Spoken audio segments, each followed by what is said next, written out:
Olá, seja bem-vindo ao Papo Previdenciário, o papo sobre direito previdenciário mais descontraído, onde a gente explica conceitos aqui do direito previdenciário para você, responde as suas perguntas, tá? Feitas diretamente aqui para a gente e te ajuda aí a desenrolar alguma situação que está meio entravada aí que você está com dificuldade. Legal? Bom, vamos lá para a primeira pergunta aqui do Papo Previdenciário, que é da Elaine_Bolito. Ela pergunta o seguinte: quanto tempo demora a revisão de aposentadoria de simples para aposentadoria por deficiente por tempo de contribuição? Elaine, tempo é uma coisa muito, como se diz, muito difícil de precisar. Por exemplo, se você vai entrar com essa revisão primeiro lá no processo administrativo, vai depender muito da quantidade de perícias que aquela agência tem para fazer, do acúmulo de serviços que ela tem. Porque observa-se, a perícia ela pode ser marcada, mas ela pode ser remarcada, o perito pode vir a falecer, né? A perícia social pode ser no mesmo dia, pode ser mais para frente, então é muito difícil de precisar tempo, tanto na via administrativa quanto na via judicial. O ponto é, se você se enquadra na situação de deficiente, se você pegou o fator previdenciário que vier prejudicar a sua aposentadoria por tempo de contribuição na modalidade, né, sem ser por deficientes, entre com o processo, discuta direitinho, contrate um profissional de sua confiança aí que seja do direito previdenciário para fazer isso, porque vai precisar acompanhar, e não se preocupe com o tempo dessa situação de revisão, porque o tempo é impossível de qualquer advogado precisar isso para você,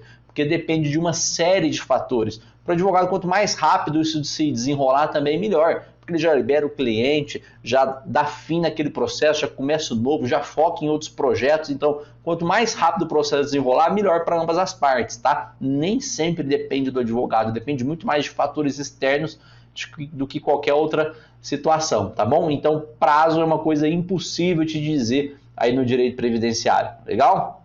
Outra pergunta que eu tenho aqui, Regina 37627. Ela pergunta o seguinte: posso converter o tempo de professor em comum? Regina, eu recebo muito essa pergunta, tá? E ela é importantíssima. O tempo de professora, pessoal, para quem não sabe, professor, professora tem um tempo de contribuição reduzido em função da sua atividade. Porque o professor, eu estou falando aqui o professor de nível médio, ensino fundamental, a legislação entende que, além do trabalho desenvolvido em sala de aula, tem um extra sala, então ele acaba trabalhando, tá? De acordo com a legislação, mais do que o comum, mais do que a atividade normal, então é considerado uma atividade penosa. Só que, Regina, você não consegue converter esse tempo de professor em período comum, né? Não consegue fazer essa conversão como é a conversão de período especial. Então, na possibilidade de período especial, que é naquela situação em que a pessoa fica exposta a algum tipo de agente físico, químico ou biológico que prejudica a integridade física, ela permite a conversão. No caso do professor, não tem essa conversão de tempo de contribuição aí em tempo comum, perfeito? Não se aplica no teu caso, aplica-se somente na aposentadoria pura de professor, professora, tá bom? Outra pergunta que eu tenho aqui é do Rofranca02. Pergunta o seguinte: bom dia, como está a nova avaliação biopsicossocial do INSS para aposentadoria da pessoa com deficiência? Bom, a avaliação biopsicossocial está de forma regular, as perícias são presenciais ainda e você tem que fazer duas perícias, né? A perícia médica e depois a perícia social, que eles vão fazer o preenchimento de formulário, a aplicação do método FUSE para identificar que grau de deficiência que você tem. Então, resumindo, tá, normalmente as perícias são presenciais junto ao INSS ainda, perfeito? Outra pergunta que eu tenho é da underline Cláudia Soares 26. Ela pergunta o seguinte: doutor, é normal, depois da perícia federal favorável, o juiz demorar a assinar?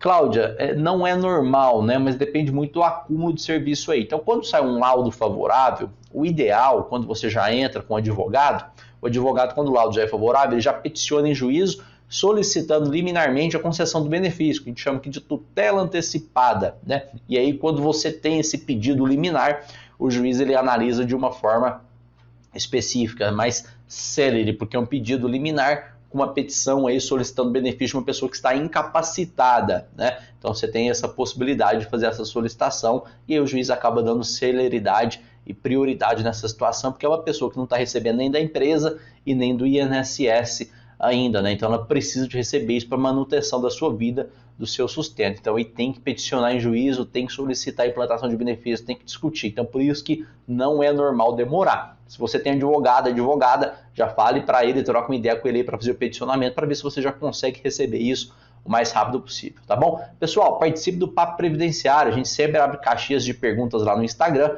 que eu já vou deixar aqui embaixo, onde você pode perguntar e a gente vai trazer aqui para responder para você, tá bom? Vem com a gente que na próxima semana tem vídeo novo. Até lá, tchau!